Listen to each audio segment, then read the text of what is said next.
The nth chambers of the heart all end in death.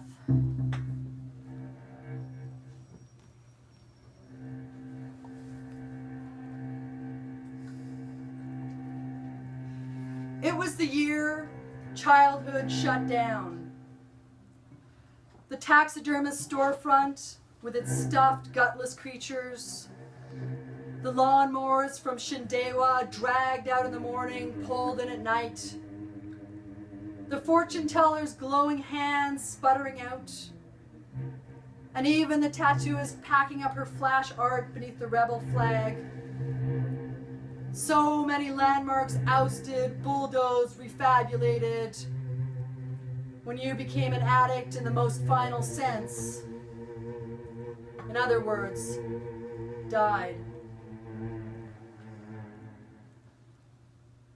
The prophet of the drive had already foretold this, for he too smoked everything he could find.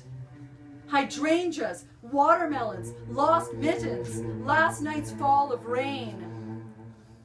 Can you spare a coin, he says? His urgency, non-rhetorical, but still charming. The bones of his face lit up, hair dark beneath his kerchief. For he is a boy, this prophet, squatting in his father's garage by day and at night loping his 10-block pilgrimage. It's all a matter of the slab, he tells me, that he is alive but a miracle of oversight, of miscalculation. So death is always beside or behind him, a mistake. For 15 years of poison hasn't killed him. Well, you, after 9 separable weeks, are dead. Who wants to hear about the fragility of the heart?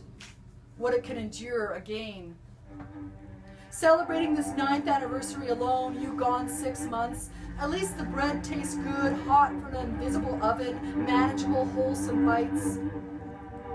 Halloween, and over the lake, beautiful toxicities explode, shimmering exquisite into the waters.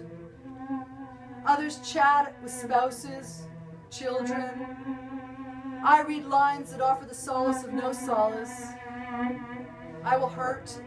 My masks will be rejected. What seemed perfect, even if it does not die, will, anyway, die. 9 weeks, yes, only this, and years, then months between those slices of time destruction. Each instance you were alone, unable to be lonely, and the black habit pounced, hissing, I am the worst thing you can do to yourself, the ideal revenge, which, in the December cold, the still dark cruelty of April, seemed a reasonable kind of act, almost kind, nearly gentle, a ritual. Cooking up the white rock chop with soda, feeding it into the glass pipe tamped with Brillo, and then bang! Happiness for the first hard draw. You, Ubermensch in the land of extreme dopamine, hunger, unbearable in you from then on, that attended death. The prophet has stopped me again, somewhere between La Grata and women's wear. Those changeable commercial blocks with a park in the middle, dim, dripping with late November. His news like the tall, dark stranger and a promise of exotic travel. Only his fortune is of fires, his anxious vagabond eyes flitting left, right, like a damaged robin's. How they consume everything, leaving only his mattress blackened and unusable, or of hit and runs, of the gasp as the needle slams the vein, then the need, and then nothingness. Once, when he was a child, much less given to realism, he told me he could turn into a stone lion that would stand guard over the strip of dyings. This is not about our lives' minutiae. This is not about Cannibal Corpse or House of 1,000 Corpses or pins through the tumescent nerve endings of your nipples. Not about a roast left too long in the slow cooker, the oversized birdhouse you hammered together. Not about disaster or the Texas Chainsaw Massacre or even your torment over monogamy, debt, routine. This is not about the fights the years held, ragings after which we rocked each other to climax, to sleep. This is not even about what happened before me. The lost father, those rare and daily cruelties. This is not about any one source, one failure to blame. This is about the mind and how frail it is. About how you entered that frailty, and in a brief and fragile time span, you died. I tell the prophet I love him. I can't help finding him beautiful, even though he is not the dark angel of the streets. I will not romanticize pain. He is what they call mad, a loser, an addict. And now aging, skin seizing against his cheekbones, teeth grooved, yellow as chow mein, he does not even have a rebellious allure. Though his walk, striding hard from the hips but with a lunge in it, remains a wilderness of knowledge. And when he crosses over to me, "Hey man," he calls, "looking good today." I always have a coin. We embrace. He bows, "Peace." And then I plead silently, "Please don't die." First, there was a house you went to, an innocent suburban home off 100th Street. Here is where you bought it, where you saw a 12-year-old girl purchase an 8-ball as if buying a bag of marshmallows. Where you saw a woman with no fingers and each stub an unpaid debt to the dealer. A man getting fucked by a snack daddy and later crawling around on the floor to retrieve the rock thrown at him like a terrible bone. You shuddered, bought another one, even after the man, your connection, fell down in the snow and died. After your death, everything shut down. The Cecil's neon nakedness, the Dufferin's drag queen refuge, that little French bistro where the seafood soup was cheap, Granville Books, Magpie zines, while others collapsed in flames, Slickety Jim's, Lugs, tracing the fate of Miss T's, the Millennium Gallery, Blunt Brothers, Victory Square. Really, so much had fallen in a scant span of time, the actual becoming ghosted, so where I continued to walk doubled itself.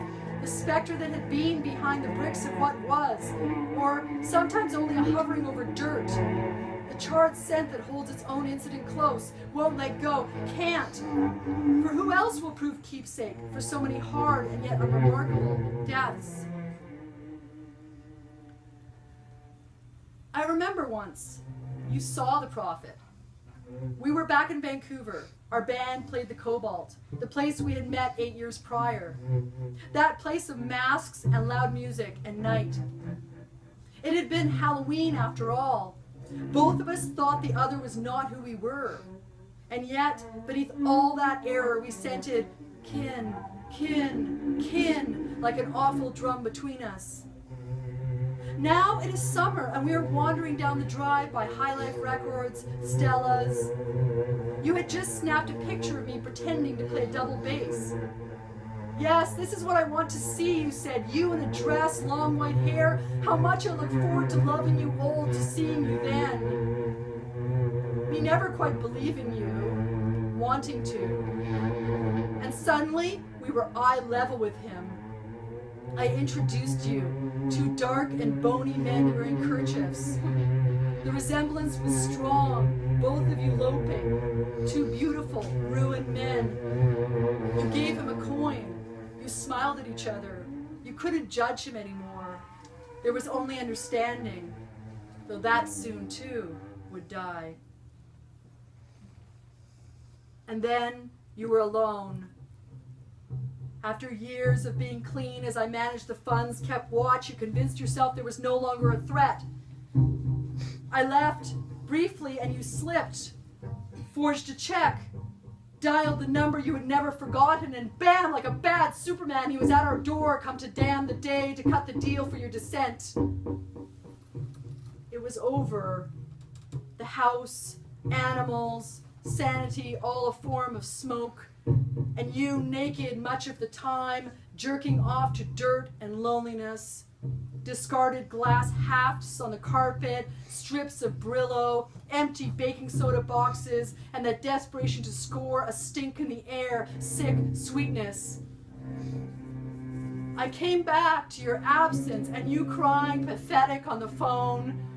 If I do it again, baby, I know it, I'll die. Her heart has never been this ancient bucket in her chest, and all the blood well dry or nearly, a mud slim trickle still, an old source, some days but hardly sufficient to sustain her. Even the prophet takes pity, and when she says, sorry, I have no coin right now, continues to walk with her down the revolving vista of the street where every 20 minutes a Blends becomes a Starbucks, Mark's Pet Stop sells out to a Belgian fries, the playground falls to a construction site, and then a series of high-rises busting from the soil on monstrous chicken's feet. She can't stop this. Couldn't stop that. I know, he says, sideways at her as they stride together. They were called by the devourment. It's all ancestral in the end. And she understands now what he's speaking of, and that it includes him and herself too, and that they will not escape, never would have, this ghost yodel yes of dying. I write now to say you were not for nothing, that you are a hard marking in my mind, that my body turns towards yours 100 times a day and is disoriented, finding absence, a whole new neighborhood of no sweet silk flesh, no grin of gangly innocence, no crazy riffings, stupid dances, anxious sulks, but only this pale contortion of memories that alternately sink and buoy and will never be renewed, accumulated again. Too far from us, you bought your last hit, and the clot rode up your ventricles, and I don't know how long the pain lasted, and if you had the chance to think of much, only that you were long cold when they loaded you into the hearse. Your phone still ringing its breaking the law ringtone every 15 minutes, as I tried desperately to find you and couldn't because a fire had razed our home, a madman had slaughtered our animals, a hurricane had whirled up all our instruments, our bands, those careful notes you penned on the 5 sure lines of the stave. There was nothing left to recognize you within. You were wandering in your mind like the prophet down his 10 shifting blocks of darkness, home smoke and unclaimable. Nothing could tamp the wound that was the damaged land of childhood, what it should have been, what it was, and everything else from then on, widening this strangeness. Too late to know this now. The prophet is only the aftermath, a new world chorus on a grubby proscenium ranting about loss. But I miss you, and there is still the sky with its exhilarating inconsistency of permanence. A not dying, I cannot die, a not possible, I will not witness it, death.